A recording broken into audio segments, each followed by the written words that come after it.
नमस्कार मित्रांनो, मी practical farmer. आज आपण आलो आहे दोडकीच्या शेतामध्ये। इथे शेतकऱ्याने दोडकी लावली आहे मल्चिंगवर आणि तुम्ही पाहू शकता किती पद्धतशीर असं नियोजन करून असं एका लाईनीमध्ये एकसारखी लागवड वगैरे केली आहे। वेलवर्गीय पिकामध्ये सगळ्यात महत्त्वाचं जे असते ते यांना सपोर्ट देणं असते आणि सपोर्ट देताना हे थोडंसं पद्धतशीर द्यावं लागते। जे आता हा कॉर्नरचा एंड पॉईंट आहे तर हा इकडे तिकडे सरकला नाही पाहिजे, त्यासाठी याला तिन्ही बाजूनी असा सपोर्ट दिला आहे आणि एका शेंड्यावरून त्याला असं क्रॉसमध्ये बांधून घेतला आहे दोऱ्यावर, जेणेकरून जो तार आहे तो असा वजनाने झुकला नाही पाहिजे।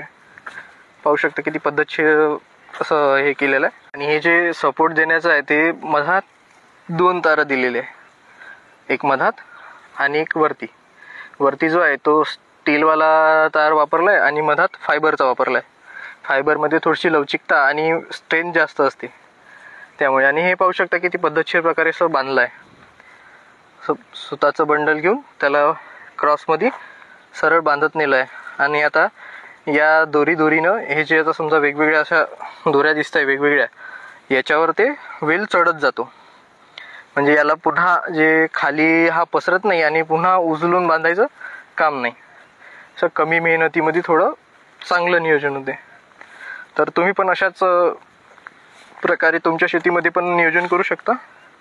आणि माहिती आवडल्यास आपल्या व्हिडिओला लाईक करा, आपल्या चॅनलला सबस्क्राईब करा आणि इंस्टाग्रामला फॉलो करा।